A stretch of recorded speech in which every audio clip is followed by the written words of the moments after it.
So, here we are. The big one. The big one? The big failure. I don't think it's the big one. Well, there was interest in this game in the past, wasn't there? Yeah. It's got a long history, this one. If you're a long-term Introversion fan, you will have already known a little bit about what we're going to talk about today. But there's probably lots of people out there who haven't got a clue. So why don't we start at the very beginning? Let's do that. Now, was this when we were making Multi-Winia? Yes, predominantly. So this game is called Subversion, and it was conceived of immediately after Uplink as a kind of expanded version of Uplink with a bit of Mission Impossible heistiness built in. Yeah. That was the idea. It was going to be kind of Mission Impossible, the video game. So, hacking like Uplink, but real world. Yeah. And I think after DEF CON, I started work on it seriously. And so we're talking kind of 2007, I think, 2008. And it was the same time that we were also trying to do Multi-Winia and get Darwinia onto the consoles and all of that stuff. Yeah. We were trying. It was we were trying to get a bit bigger, or I wanted us to get a bit bigger, and I don't think you did. Yeah. I felt like consoles were the next step for us. That being able to make indie games, putting them out on every conceivable platform was a natural and sensible move for me. Yeah. That's what I thought, and I grossly underestimated the different skill sets and different processes that were required at that time for console development versus PC development. I think we all did, didn't we? I mean, I think that we went to see Microsoft and they were telling us about their Xbox 360 program, and they were going to have indie games. It was going to be the Sundance of film festival, wasn't it? Of games, right. And they wanted every indie game going. And I think they were there the year that we won the IGF with Darwinia, weren't they? Yeah, and they came and chatted to us and said, bring Darwinia over to our Xbox, and we kind of thought, maybe 6 months project, right. That that's kind right. of thing. And then it'll be open up to millions, Yeah. I think this is actually probably pre-Steam, isn't it? I think Steam. We did the Steam deal. No, because we did the Steam deal on the night that we won the IGF awards. Right. So that was also when we met the Microsoft guys. Yeah. So it was kind of all the same time, wasn't it? So it's important to remember that we were just shipping Darwinia as a disc that you could buy and mail order from us at the time when this was happening, because it's very hard to put in context now with the thousands of digital game launches every day. How different it was in 2006. But I think with Darwinia was and continues to be a good fit on the console. But the big issue was just the different quality bar. I think the fact that our games are not really sort of designed and then implemented, right? They as I think we've shown in this series of videos, they are. What I've come to learn is that I think you get this concept in your brain of something that you want to play, and then you try and create that, right, in the form of a prototype, and you're able to go, this stuff can come later and it will fill it in and it'll be a bit better, but what I'm actually after, the core, can I do it in this way? Yes, that's working, and now I'm going to layer a bit more in and layer a bit more in. And when you then hit certification requirements for just like trivial things, like the game not freezing for a few moments without putting up a little rotating icon to say, hello, I'm still alive, I haven't crashed. We just weren't architected for that. And it required almost a complete re-engineering of Darwinia, didn't it? I think we basically did recreate Darwinia in the end. We ended up rewriting the entire rendering backend, and because there was some requirement that it had to run at a minimum of 60 FPS, I think, or was it 30? I can't quite remember now. And all the requirements for handling controllers being plugged in and unplugged. All right, so we've set the scene. Right, the team as it was moving Darwinia over to the Xbox, and producing Multiwinia, which was like our solution for multiplayer Darwinia. And I was going to do Subversion, right, which was going. It was going to be our fourth game after DEF CON. And I had this really interesting idea that I wanted to create a Mission Impossible heist game in a city, like a giant city like London or whatever. And you would be able to break into any building, and steal whatever you wanted and just be like this freelance, heist team, basically. That was the concept. And that, correct me if I'm wrong, but GTA existed then, but we hadn't quite seen an open world of that scale at that point. No one was doing open worlds, and GTA was like a driving and shooting. Yeah, game. This was really quite specifically the TV series Mission Impossible, which I bet 1% of our audience at most have ever watched. And then there's when I say Mission Impossible, I feel like people are visualizing Tom Cruise. Running down streets, and along train tops and things. And that's not what I mean. Although kind of like the first Mission Impossible, when he's dangling in Langley from the ceiling. That sort of thing, So I thought I would start with a city, and I made this city generator. And this is a little bit of an infamous bit of technology at Introversion, because I kind of spent a long time on this. So what you're looking at here is a complete procedural world generator for a city, right? The idea is that this is I think it's like a 2-kilometer square block or something of a busy metropolitan city. And you can see it going through its stages of generating each part of the landscape, right? You seeing that? I am seeing it. So I always think it looks wonderful, this. So it's done the road network, and it's done some lakes and rivers. It's all completely randomized. Like if I run it again, we'll get a completely different result. And now you can see it filling in the building exteriors, gradually. So behind the scenes, there's all kinds of modelling of the road layout itself and the way that they tend to clump in city centre areas, where the sort of busy metropolitan areas are. And you'll find big skyscrapers springing up in those areas. And then you get into the sprawl of, more and more buildings around that. Pretty cool stuff. Very, very cool stuff. And I think we should say, because I don't think you say it enough, that this is based on a paper. You implemented a paper where somebody else had kind of proposed this approach.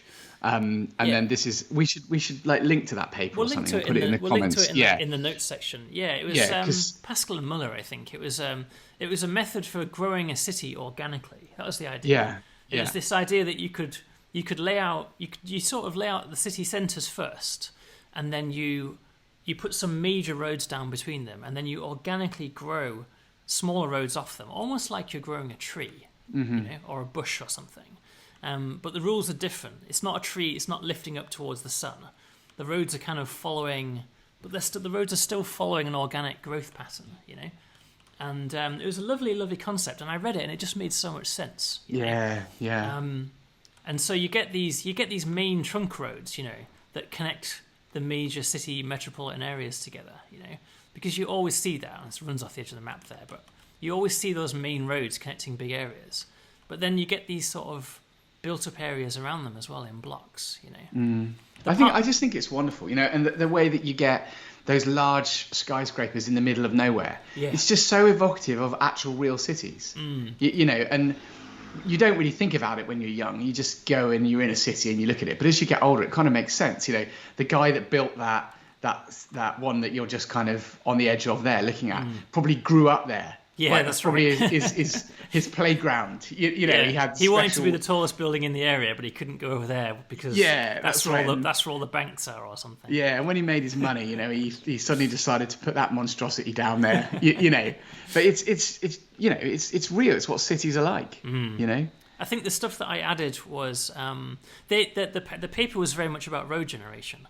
The stuff that I added was sectorizing the resulting roadmap and then dividing each of these zones up into lots, and then kind of inventing ways to put buildings down, which look great as well. There's a real these look like, I think, real architected volumes, not the facades, right? Because the facades are quite important as well. And I think we did a little bit of work on facade generation at one point, didn't we? Actually, the problem with demonstrating Subversion is that there's literally 10 years of tech demos to pick from. There is one particular era where we were messing with all kinds of fancy building shapes and things. Another part of the problem that we're going to run into, though, is that a lot of it doesn't work anymore. It's really janky, because this is also pre-Unity and pre-Unreal Engine. So this is entirely our own from scratch 3D engine that we're messing around in here at the same time as doing all this generation. I was quite proud of it at the time. And this is 2006. I had this technology working. And there's probably 250,000 polygons on screen right now in this city, which at the time was a fairly decent number. And it's all running very nicely. And the results always look great. That was what I liked about it. It was a reliable generator. And this was going to be the game map, So you'd be in this world, like satellite view. It's because I have this feeling now that a lot of it loses its weight, because you can just look at Google Maps now, 3D. Google Earth just does this for real, with all real data, and that's way cooler. But in 2006, it was just completely unheard of. So what was going to happen was you're like this, as a heist team, there would be an objective, One of these buildings, like maybe that one that you picked out, would have like a flashing light overhead, and it would say that there was, there was some incredibly valuable diamond on the top floor of this building, and that we were going to steal it. And my vision was that you would, that this generation would go further, and that we would click on that building, and that building would now procedurally generate itself as well. The interior of that building would fill in with offices and stairwells and lifts and people, and they would have a day-night cycle, and they would come to work in the day, and then you, the player, in that free-form city simulation, would abuse that simulation to your own end so that you could steal the goods from the building. And this is where I think... What a fucking brilliant idea for it was a good idea. What a brilliant idea. I can't wait to play it. That step, right, was where it went wrong. It's like, we've got this technology. This is amazing. What are the limits of it? And I'll tell you what the limits of it are. It's generating this, that you can look at. Because as soon as you go into a building, the complexity of that challenge just skyrockets, right? It's so much more difficult. I do have another version of this tech demo somewhere where you can click on the buildings and see it attempt to generate the interior. Right. Would you be interested in seeing that? Should we take I'd love to see that, yeah. Let's have a look. Okay, let's try this one. Right, this is an old build from 2009. Okay. Yeah, okay. So I don't quite know what I was doing with shaders at the point. I was bored with the blue wireframe look. Yeah. And I'd switched to more of a sort of sketched type style. It looks kind of cool, if you ask me. It does look cool, yeah. Yeah, just another different look. So you can see I'd gone a step further here, and I've actually got some flashing objectives now in some of these buildings, right? Yeah. So let's go for it. Let's just try this one, shall we? So I'll click on this building. Right, there we go. And there's our building procedural generation. So now I've gone a step further, and I've actually filled in that space with the beginnings of building procedural generation. Now, we've got floors and we've got stairwell. This is how far we got. Yeah, so I subdivided the space up into floors, and I added a stairwell because they're fairly predictable. Yeah. This actually does go all the way down. All procedural geometry. I mean, this is pretty cool stuff, Yeah, it is. It is, yeah. And then we have here, this is where the elevator shaft would be on every floor. And so every floor has got a series of vertical pillars and an elevator and a stairwell. And I think, if I'm not mistaken, there's actually some functioning hardware in here as well. So you can see the beginnings of the Crystal A Classic over-engineered specialties, That's right. Yeah, yeah. Hardware everywhere, all this stuff. I mean, this is such an old build now. I honestly cannot remember what to do. This is 11 years ago. Yeah, that's right. I think I can remember this these are sensors, aren't they? That's right. So these are network routers. They're like data connections running down the column of the elevator, and these are sensors so that the system can determine where the elevator car is at any one time. This is the car believers, and then that's an actuator for opening the door. I'm sure there's a way to kind of click on those things. And then at the ground level, we've actually got the beginnings of some entities as well doing stuff. I have no idea what. Who are these guys? They're the Darwinian. They're the Darwinian squaddy dude, aren't they? Night squaddy dudes, yeah, exactly. And there's the front door. Yeah, so this. I wish I knew how to press play. How do you? What's that thing at the top? Execute, plan, test. Yeah, I don't think this is it. No. There's some button to press that will start the game running. Oh, hello. Oh, we're back to the blue look again. Hey, there we go. There we go. I like the blue look. It's nice. It's obviously some shader inverter. Yeah. But it's cool, isn't it? Like, it is cool, yeah. Think about, like, the idea obviously is that each floor would then be further subdivided into office spaces, right? Mm-hmm. And there would be people in those offices, and they would be able to, they looked out their window, they would see a procedural skyline off in the distance, Cool stuff. I thought. It is cool. The environment is certainly cool.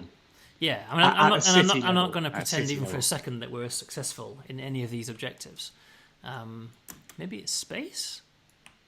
Can you press space? No. So this is actually a functioning sliding door. All right, so this is 2 doors and 2 motors on top that move the doors in and out. Like a supermarket door, and these are motion sensors on top, and a little bit of circuitry. It's all very crystalline, isn't it? Yeah, I'm starting to use crystalline as a sort of description of a certain type of over simulation.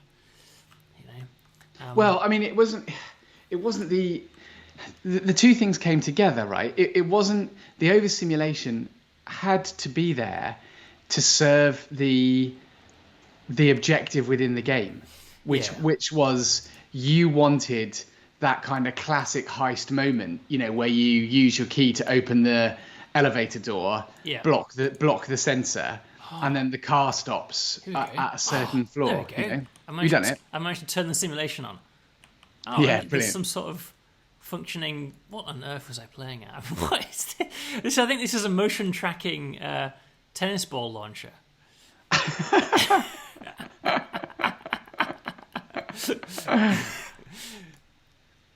Yeah, but it's implemented as a series of functioning sensors and actuators, and emitters and things.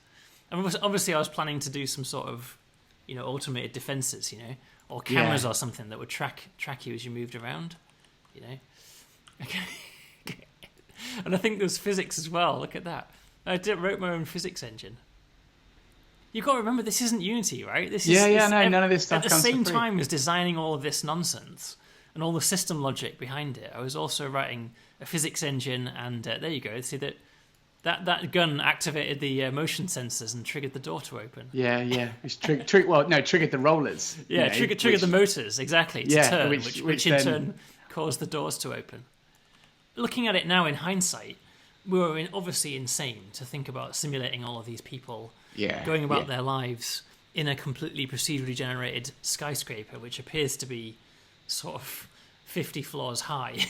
Like the complexity of human behavior.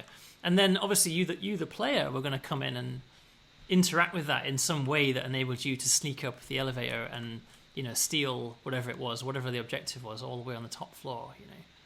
It's like, wow. I mean, you've got to hand it to us back then. It was an ambitious idea.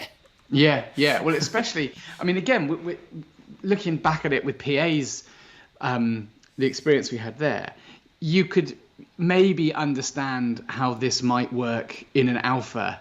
If you could get one building type operational and working, an office block. But then look at all the other buildings that are around. I wanted you to be able to go into the neighbouring building, and then rappel across, using like jump lines or something. You know what I mean? Okay, so fast forward now. Then moving forwards, we've built a city. It's now. We've simulated a building. We've got some bits and pieces. We've gone inside the building. Yeah. And I think that we realised around 2009 we realized that we weren't yet able, I say yet in inverted commas, we weren't yet able to procedurally generate meaningful interiors of offices and buildings. So we decided that we were going to make some manually. Zoom in. We're going to build some manually. So let's go to an example of that. Here we go. I'm just going to quickly click on this. There we go. Right. So in the intermediate time, so we're now inside that skyscraper. That's what you've got to imagine. Yeah. Okay. We are. We're on. Okay. We're on. Police arrive in 1 minute 54. Well, that's good to know. All right. Hopefully that flashing will go away. So what I did here is I essentially built an office floor. Right. I basically just said I need to make some tools. I need to make some models, and I need to build what I think the interior of an office should look like. With people and with equipment and with hardware, all wired together and all connected together and functioning. So did you try and procedurally generate this space? I did, yes. And you failed. There are other demos where I managed to block out. Again, I subdivided the horizontal space into individual rooms and things. Yeah. But it was very difficult. You can do that, but this section has got a series of locked doors, right? Starting with this one, and then this one, and then the objective is all the way over here in the high security server room. Mm-hmm. Right? That was the idea. So here's the server room, here's the objective, which is like a sort of laptop in a case, a hardened laptop. And there's kind of layers of security, and there are cameras in here. And so it's been authored, Yeah. So it's, on the one hand, you've got procedural generation, which is trying to create something that appears to be realistic. And then on the other hand, you've got an authored video game experience, right? Where you start in a safe zone and the objective that you want to reach is all the way at the far end in a difficult, dangerous zone. And then everything in between, And I found it basically impossible to square those two off, because that's two different objectives.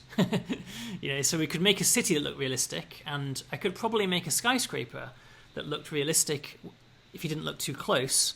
On every floor there would appear to be offices, and there would appear to be people and chairs and desks. You can conceive of rules that would divide this space up and lay out some desks, and then put some chairs by the desks, and then put some computers on the desks, and you kind of come up with something that looked like an office, but it wouldn't be a game zone, Mm-hmm. Yeah. You wouldn't be able to play a heist mission in that zone because it's not been designed. I never solved that problem. I think it was unsolvable. Yeah. Personally. Very, very difficult. Yeah. So I made this level called the bank heist, the bank job, and this level is the most functional of all the levels that we made. Right, this is actually a functioning level. It's a bank. I think a bank is your classic heist, Ocean's 11 scenario. Yeah. Normally the opening montage. Yeah. They normally rob a bank because it's unlikely that that's going to be your high end. Although it is in some movies, isn't it? Yeah. Like Heat is a good bank heist, or Batman, Christopher Nolan's Batman film opens with that amazing bank heist. Yeah, Inside Man is a great bank heist film. Yeah, good one. Yeah.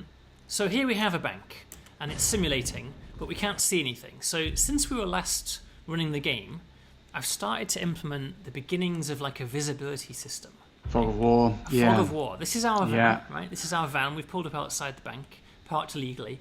And these are our agents, right? You can see the beginnings of game starting to appear now. We've got Kieran, Terry, and Eskil. Okay. And I can deploy them next to our van. So I can deploy my agents and I can move them around, right? So I can click on guys and move them. You can see quite a lot of new stuff has started to appear in the game, We've got, if I click on a guy and move him up to a window, like this, that's a window, you'll see that he actually looks through the window and you start to reveal the interior. You see bits of the geometry inside starting to appear. We also got these customers, you can see people moving around, So you can sort of peek inside. So I had this, it is Fog of War basically, but I wanted it to have a sort of a three-dimensional edge to it, Mm-hmm. It's a nice effect. Yeah, because it's obviously built on the idea of making a very three-dimensional version of what is essentially a a uplink style blueprint of a building, you know, but viewed as a real place. So it's like, what camera are we looking at here? You know, we're looking at some sort of pseudo real representation of 3D space, you know. But Ocean's 11 and all that, you know, the blue blueprint of a building is a classic, you know, it's a classic style that I wanted to capture in the game. And you can see we've got pathfinding as well for the first time. The thing that's really interesting to realize is this is the first time I implemented a lot of these algorithms, you know, like entity behaviors and pathfinding, and the 3D renderer as well is all completely from scratch. The sound engine is all from scratch, you know. You can see we've got this camera over here that's kind of watching the lobby as well. You know? So it's all kind of simulated at a preposterous level. Like, this camera physically exists. It's attached to a motor which is slowly rotating the camera with a set pattern and everything. And it's like, it's just sort of, this is very interesting how I used to think of how to do all this simulation, you know? Yeah. Like, simulate everything down to like the level of motors, you know? And I don't think that's something that we've necessarily lost, right? That what can make games brilliant is the opportunity to exploit the complexity. Yeah. You know, rather than just that was the idea, you know, that you were free to exploit this bank in any way you could think of. Yeah, and exactly. In fact, you're loaded with so many options. We've got all this equipment on us. So we've got machine guns and stuff that we can use, and we can hold the bank up the old-fashioned way. But we've also got much more subtle, sneaky tools, which is kind of how I wanted it to play out. Yeah. You shove the lollipop stick into the camera motor, and it stops it rotating. Stops it from rotating, yeah. And so we can explore around here. So this area is all open to the public, you know. So we can move around here without raising any suspicions.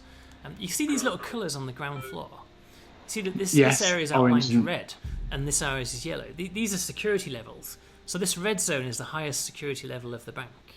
And the yellow zones that you see around the back, those are the kind of staff-only areas, you know, that you can't go into.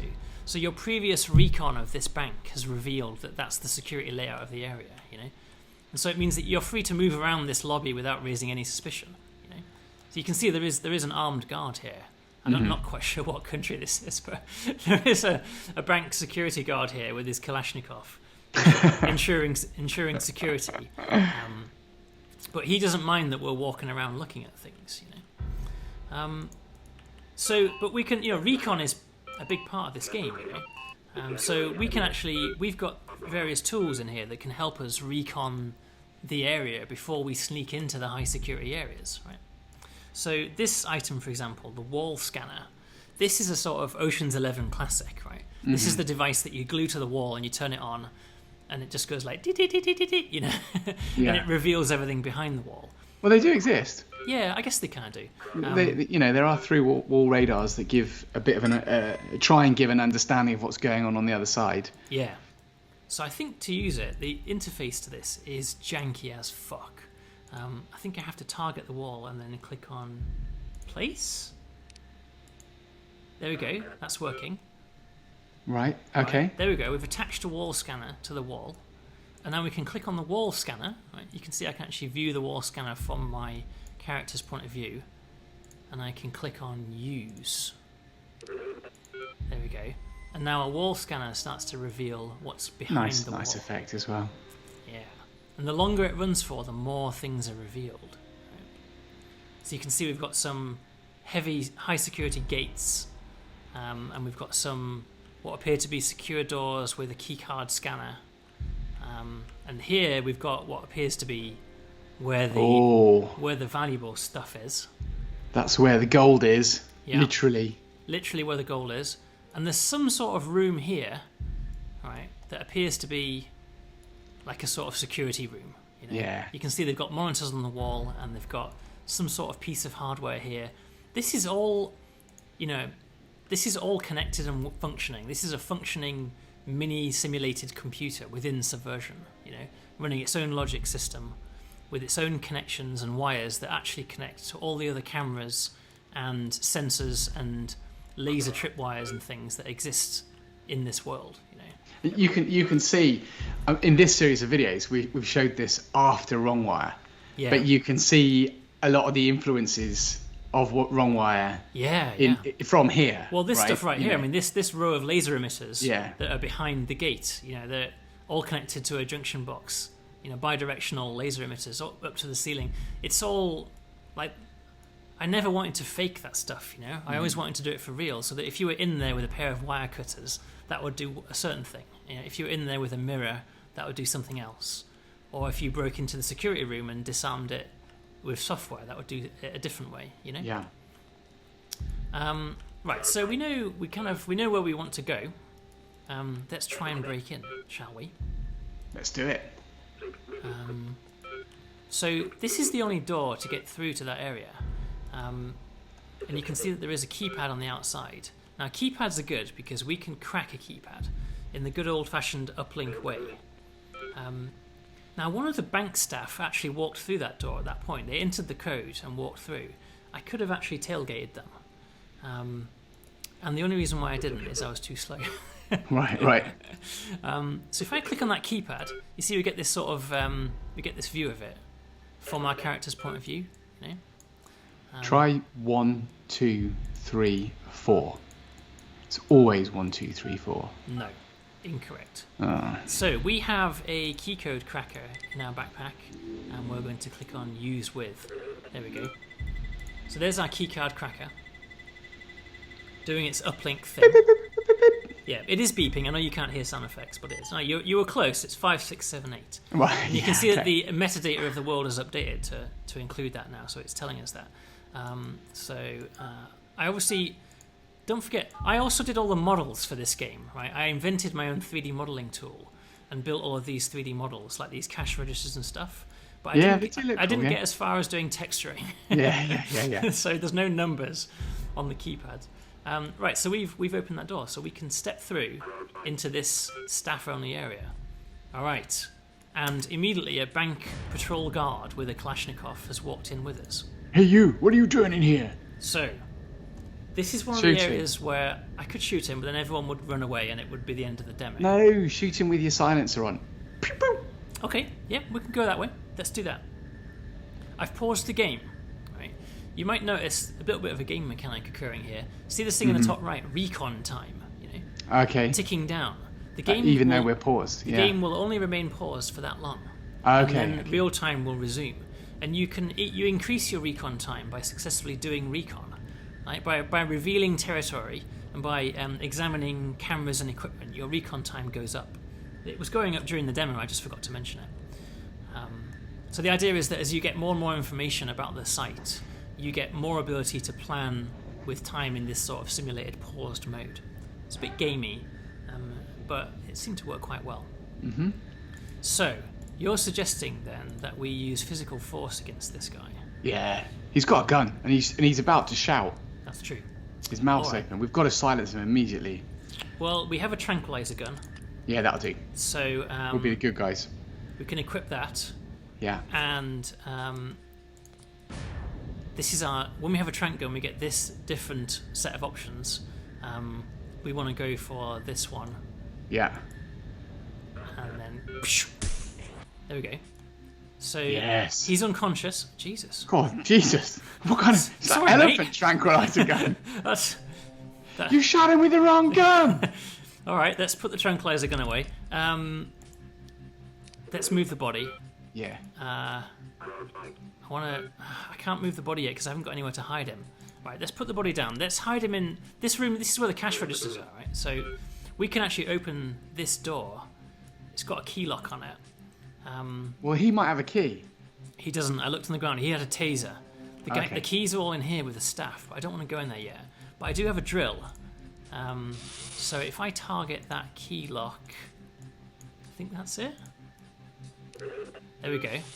So I can drill this lock out. It's only a low security lock, so a drill will work on this. You didn't see anything? No, nothing going on here. Thank God he didn't look over his shoulder. Yeah. One of the things I really struggled with this game is what level of bullshit to be willing to put up with. Yeah. All games that are heisty deal with this issue of how tiny a cone are you going to give people? That's right. Yeah. Actually, I just noticed, and these boxes, these small safes, they're outlined in gold, which means that they have valuables inside. Okay. Because they're the cash machine boxes. So Well, let's have that, shall we? Might as well have it. Yeah, there you go. So I can use these and get some money out. Bit of a consolation prize if we don't manage to make it. Yeah, well, it's something, isn't it? All the way to the end. Right. Can we leave a gold bar? Can we put a gold bar in the bank patrol guard's pocket to show that we're really good guys? Yeah, we're good guys actually, deep down. Right. So we're going to walk into this secure area now, and I'm going to put my drill away. I'm not actually going to shoot anybody or anything. I don't really want them to notice I'm even there. Yeah. Right, now, remember I was talking about gameplay bullshit? We have this option called incognito, right? Which makes us do this. Right.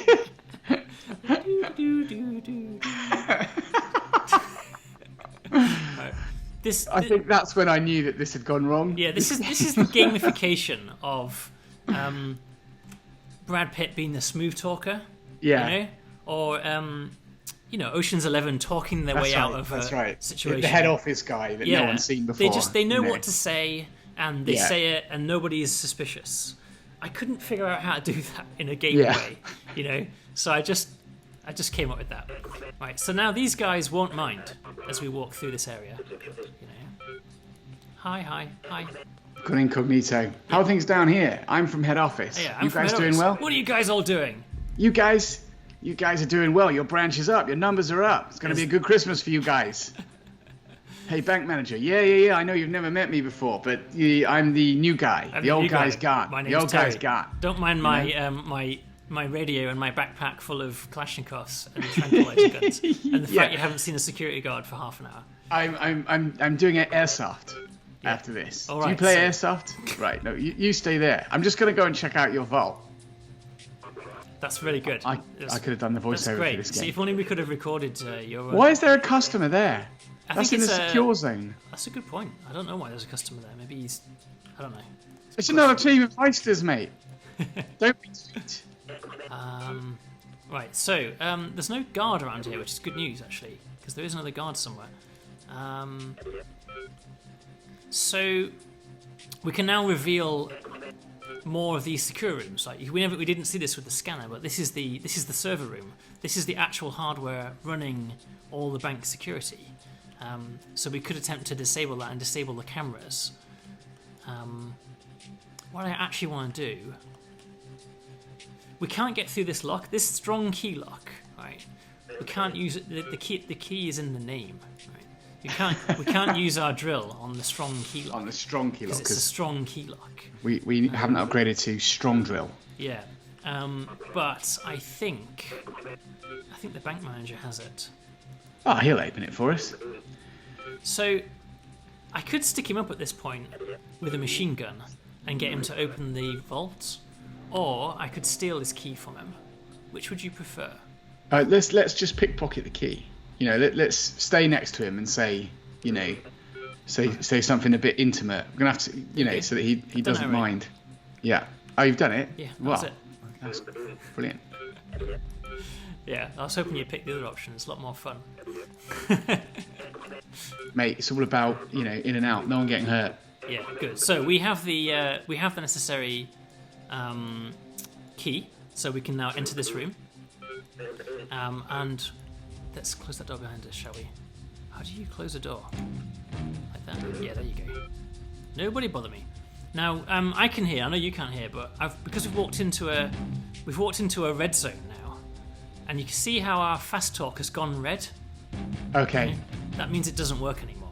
Right. Okay. That means we're not fooling anyone because we're not supposed to be in this area.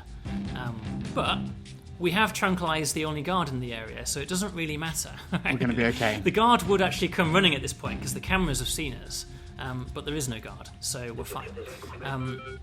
So we need to figure out how to defeat this lock, this safe tumbler. Right. How are we going to do that? Apply the tumbler lock defeat device. Apply tumbler lock defeat device. Safe cracker. Yes, that's a good one. Now, what you have to do is you have to target the safe thing. Right. Use with. Okay. All right. And now it's on. Right, it's on now. Oh, okay, yeah. And now I can place it underneath the tumbler. There you go. There we go. Right, now, let's turn the tumbler. Everybody be quiet. Beads of sweat dripping down. Oh, 3, mate. 3. 3. 3.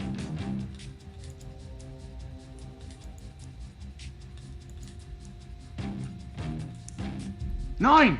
9.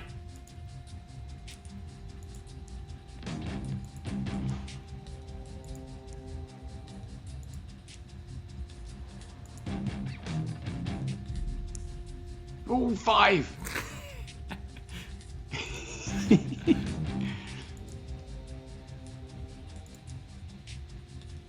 That's it. Yes. Very good. 3950. And we've stolen it. Oh no, we've stolen that before, did we? From the ATMs. What? The $80,000 in the top left. Yes, I've only just noticed that's the that. money Right. we already have. Well, we've got the door open. Well, let's get in there. Let's nick the stuff. Well, okay, all right, fine. So, Fuck them, mate. Just go. so Yeah, we get it. We walked through the laser emitters. Yeah. All right, here we go. Let's grab the gold. Police arrive in 2 minutes, but that's fine. That's loads of time. Slow cops. Yeah, no rubbish, right? We just take someone hostage. And we'll have that. Let's give us some of that. Yeah. There we go. Load up your backpack.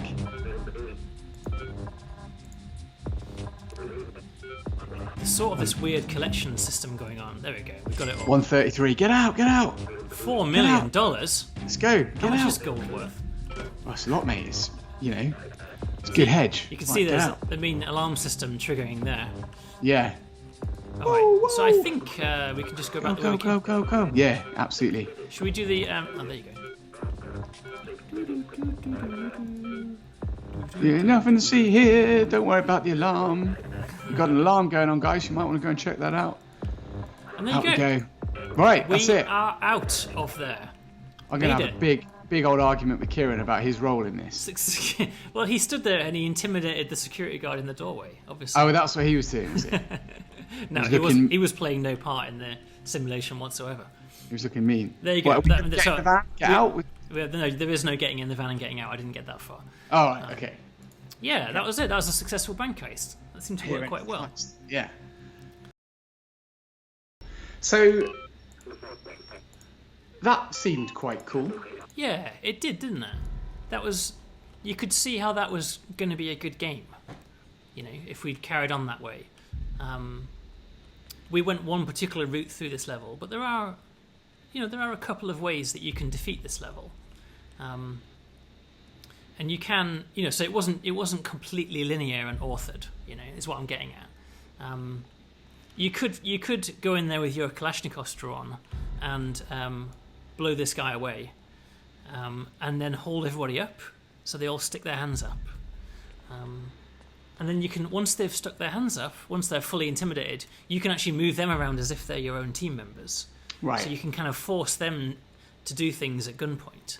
And you can use that same technique on all the staff, and you can get all the staff members to open every door for you and do it all at gunpoint.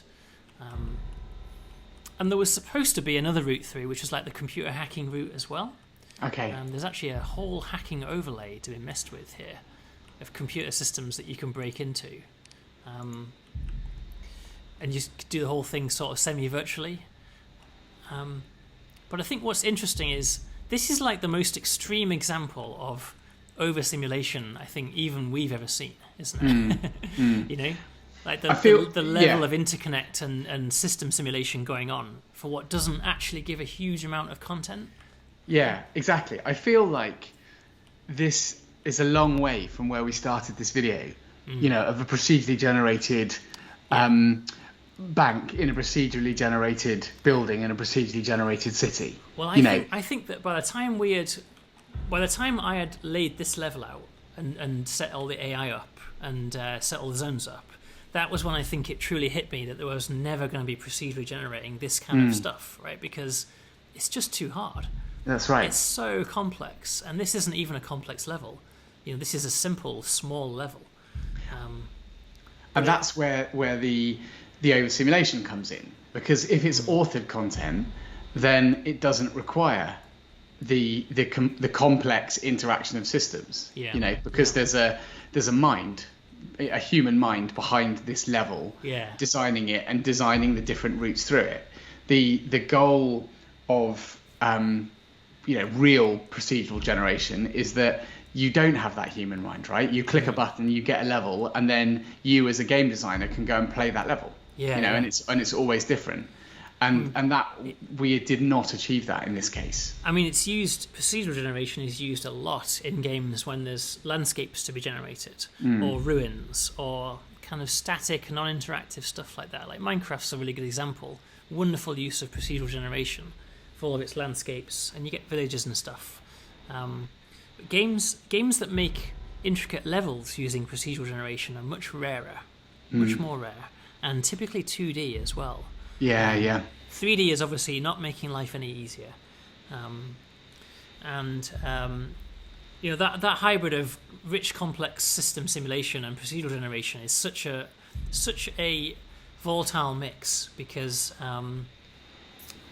if you're going to simulate everything to this kind of level, then one incorrectly wired cable in the camera room causes the entire level to stop functioning. Right. Do you know what I mean? So it's like you're demanding the highest tier of perfection in generation. Not to mention making it look like a realistic place. I mean, a bank, you can see the way the customers are using the bank, right? The way that they're queuing to see the tellers working behind the screen, and then the cash machines here. There's a human design to this space that is very hard to capture. If you try to imagine writing the geometry rules for how to lay out a bank, but have it not always be the same, that would be very hard to do. And probably even after a tremendous amount of work, all your banks would actually have the same functional layout. That's right. Yeah. They just might look visually a bit different. Yeah, it wouldn't be that. They wouldn't have that amount of variation. And I think also it's continuous, isn't it? That was one of the Prison Architect breakthroughs, that moving to a 2D grid gives you a lot more simplicity. Yes. With regard to what is happening and sensible. Yeah. Well, just as you said that, I clicked on this render obstructions thing, and this is a system that I wrote over the top of all the rest of it to try and convert the horrendously complex 3D geometry into a 2D grid, where I could quickly say, is this area blocked or not? So green squares are walkable. Squares that aren't green have got geometry and can't be walked through, and red means that there is something in that square blocking, temporarily blocking the space. Right. I used this exact system in Prison Architect. But the whole game world was a grid. So you can see, like here, this is where 3D geometry and 2D grids don't like each other. Yeah, exactly. Look how much that's broken. There isn't a connection there. And these are such difficult to solve problems, because you've got vectorized 3D geometry, and then you're trying to apply a grid, but a lot of the simulation stuff is so much more manageable when it's on a 2D grid. And I learned that lesson whilst writing all the simulation in Subversion. And I suppose people might say, like, well, you could put it on a 2D grid, or you could use hex squares or whatever, but yes, there might be some options, but it was not obvious. I remember when you showed me this. This is the sort of really impressive. This is the 3D editor view. This is my own 3D geometry world editor running on top of my own 3D renderer that I'd written, with all of the necessary behind the scenes metadata on everything. There was so much cool stuff that just never really coalesced around a game, did it? In this project? No, that's right. It didn't. The alarm system, and there's a whole logic script running behind that. There's all of its data on the right hand side in that box. I can't even remember what half this stuff does. But it was written to such a sort of obscene level. I think I wrote an editor for it as well. I think there you go. This is my 2D geometry editor. Right. For, with the simulation running whilst I'm editing the geometry. And that's just madness. it's very hard for me to comprehend because I would never do this now. You know what I mean? Yeah. I would never even dare attempt to create a 3D engine like this from scratch with an editor. Somewhere in here, there's a shape editor. You know, right, there's a 3D shape editor, so I could make all of the people and chairs and stuff. That probably half works and is half janky and is half broken, and somehow I managed to piece together this simulation. You know, I mean, this is why. I mean, I think we probably started it 2007 ish. I think that's what we said. Yeah. And I think I probably finally stopped in 2010. You know, I can't really remember what the final nail in the coffin was. I can remember thinking that this level worked, but it had taken me like 3 months to build this one little level. Yeah. And I couldn't see any way to procedurally generate bank number 2, even though I'd now built bank number 1 from scratch. So the whole back end of procedurally generating cities and realistic places was in doubt in my mind. You know? Yeah. Just couldn't see how that was ever going to work. And I didn't really want to make a whole series of just levels, one after another, although I did. I mean, there's actually a bunch of levels that you can load. You can have a look at some if you like.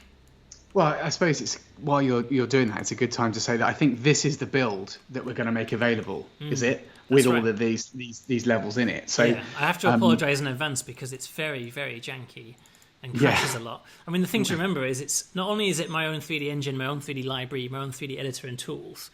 This game was never released, so it never went through what probably would have been 6 months or 9 months of beta testing, you know, with people on other computers. So it's so dodgy and unreliable.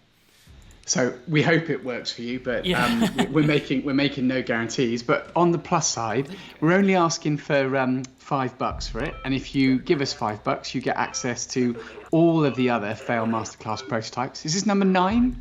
This is number 9. Yes. 9. So you get 9 other games to play around with, and all the money that we get from this program is going to War Child, which is a really important charity helping children who are affected by war around the world. So you get a nice warm and fuzzy feeling that your money is doing something good. There is one other interesting level to look at, actually. It's historically relevant because we had this story idea that your team, Kieran and Eskil and who was the other one? Terry. No, all relation to real people from the video games industry being entirely in the game. Coincidental. In the game, they were locked up in prison, right? And this is 2009, 2010, before Prison Architect was even a glimmer in my eye. Were they locked up in prison by evil corporates called Tom, Mark, and Johnny? It might have been. Was that the name of the prison guards? It might have been. And so your first mission was going to be to bust these guys out of prison. Yeah. Right? And so I started building a prison level. And this is how far I got. Right? And so you can see that it's not much, just a little entrance, an exterior strong door and an interior strong door, and a secure room with buttons. Right? And the buttons, when you press them, they unlock the cell doors. Right? And inside each cell, you can see a prisoner and a bed and a toilet. You know, what could it all mean?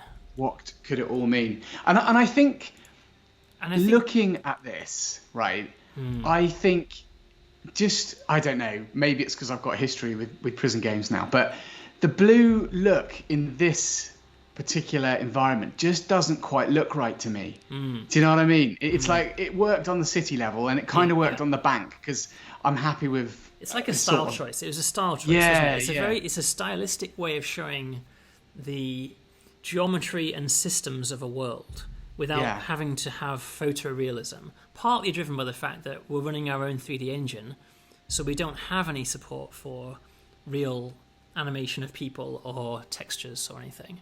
So again, it was like in the olden days, well, it's still true to some extent, we had to make do with what we were capable of. You know? And I just wanted it to look like a blueprint come to life. You know, that was my theme.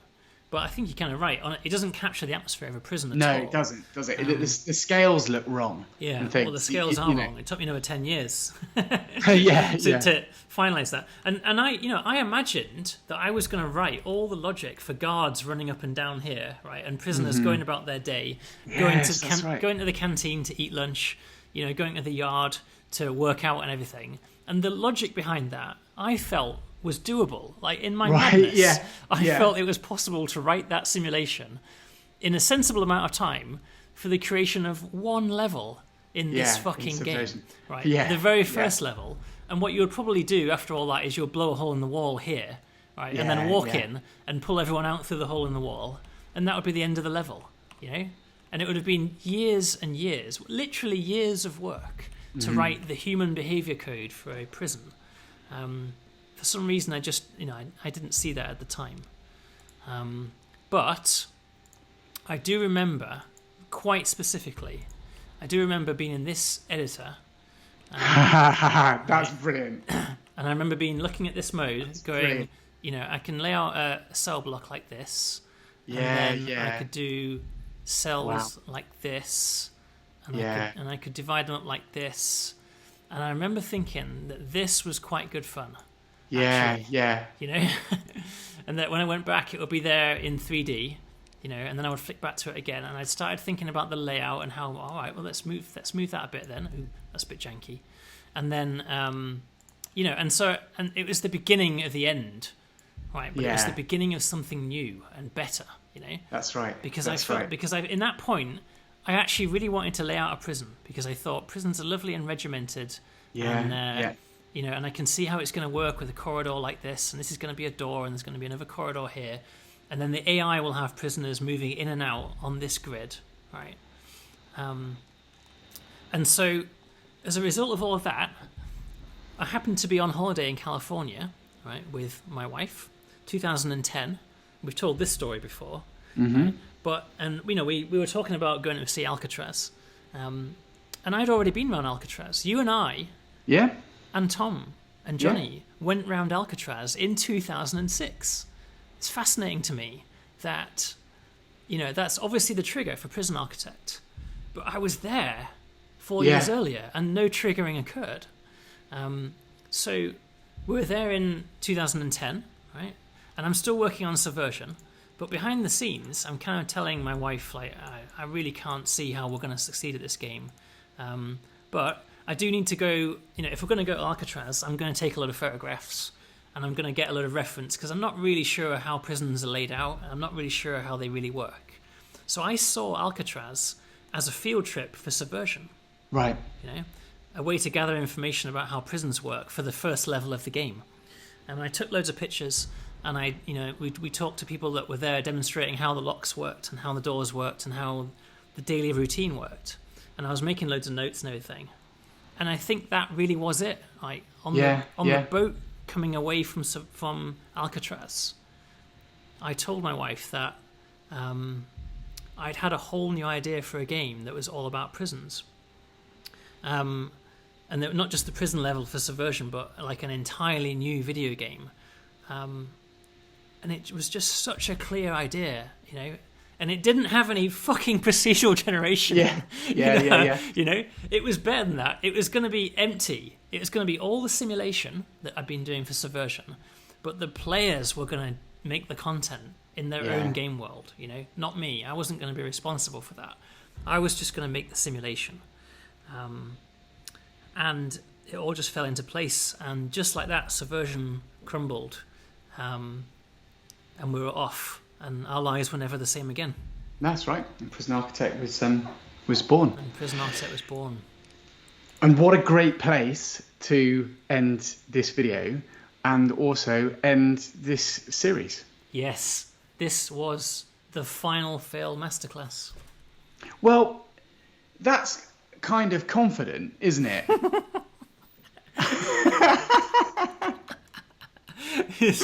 Maybe I shouldn't be quite so confident about that. Is that just because you haven't failed? Is that what we are now? We're the fail masterclass company. That's right.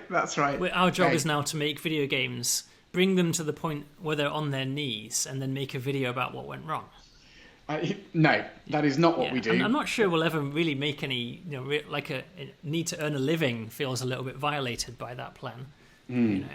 Exactly. And we are about making original video games. And we are now working on another original video game, you and I, are we not? We are.